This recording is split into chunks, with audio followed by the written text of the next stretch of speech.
comprehensive news coverage for the University of San Francisco. This is News 35, your campus news and information leader. Hi, thanks for joining us. I'm Kate Elston. The Department of Public Safety at USF recently purchased some new vehicles, but they're not patrol cars. Nina Sasson reports on these new devices in a News 35 I-Team investigation. Have you seen these things on campus? USF Public Safety recently purchased 2 Segways for the community service officers.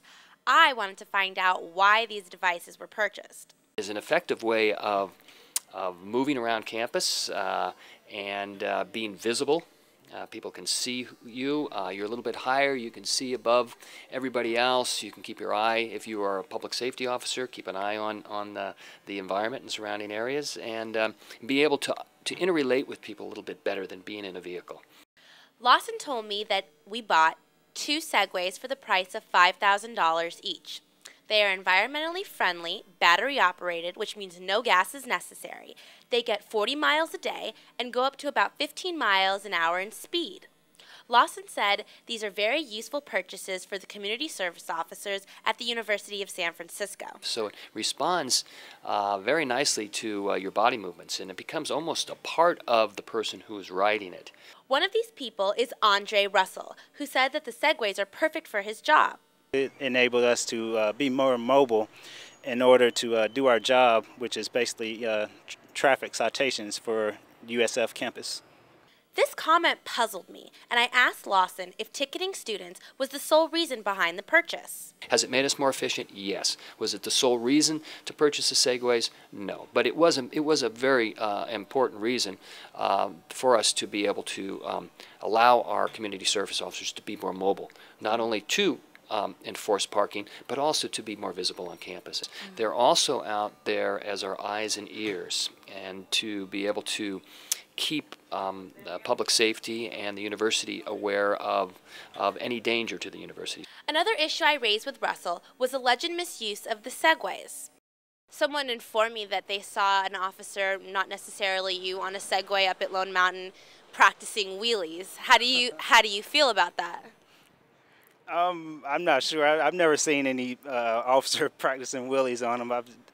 You get on it and, you start to have fun. It's very hard to basically get whoever's on it, to get off so somebody else can have a turn. But, yeah, I think most officers, basically all the officers who've ridden them, have been very professional, and I can't see any officer getting on it, doing any wheelies or any such thing like that. Finally, I asked Lawson if he thinks students will take the community service officers seriously, since Segways are pretty silly looking. We don't care. I mean, obviously we do care what people think of us, but something like that, we'd rather focus on our interpersonal skills with students, improving that, improving skills on how we provide safety on campus, rather than what people think about us riding a device. But we're not too concerned about whether we become really cool on them. We just want to make sure that we're able to be there when you need us. I'm Nina Sasson with News 35. 2007 marks a milestone for a nationally renowned radio station here at USF. Rochelle Lozano has the story. KUSF 90.3 FM, USF's on-campus radio station and one of San Francisco's most popular independent stations, is celebrating its 30th anniversary this year. I talked with music program coordinator David Hargis about this milestone. We had a benefit concert where Yola Tango, just out of the goodness of their heart, came and played at Bimbo's for us. Did a whole show, and we raised a lot of money thanks to them, and they donated their time, and it was really an amazing, amazing evening. So what is KUSF all about? Their 3,000-watt radio station was started in 1977 at the beginning of the punk movement, but their style has evolved over the years. Really, it's a free-form station, and now everything from world music to electronic music to hip-hop, it gets played on the air. If it's good, we'll play it. 30 years later, they are still a world-renowned radio station that broadcasts a blend of cutting-edge music and an array of social and culturally diverse programming. KUSF does have a big reputation as one of the preeminent college radio stations in the country. I've gotten calls from friends from across the country. I know we've gotten requests sent in from Hong Kong. People are listening worldwide. KUSF has been named one of the best radio stations by numerous publications, including the San Francisco Bay Guardian and SF Weekly. It's really the station's policy not to play more 3 songs of the same genre in a row. So by the 4th song, you better be playing something, country, or you better be playing reggae or something like that. KUSF consists of a dedicated staff of about 200 community volunteers, students, and alumni who offer their work 7 days per week, and only 3 full-time employees. Among these volunteers and workers are 2 USF students.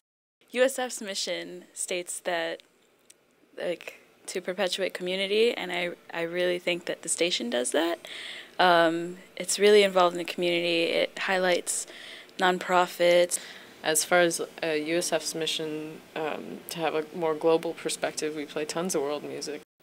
Janelli also said that KUSF gives her the necessary experience. It's prepared me for what I hope to be, future workings in the music industry, more realistically than maybe a commercial station would. KUSF is continuing to represent San Francisco and bridge the connection with USF. And we've just sort of gotten less and less students involved over the years, and now we want to bring them back into the station. So we just want to set up an environment where students can really have fun here. And students do receive preferential treatment for air shifts, so it's a good time to be a DJ on KUSF if you're interested. I'm Rochelle Lozano with News 35.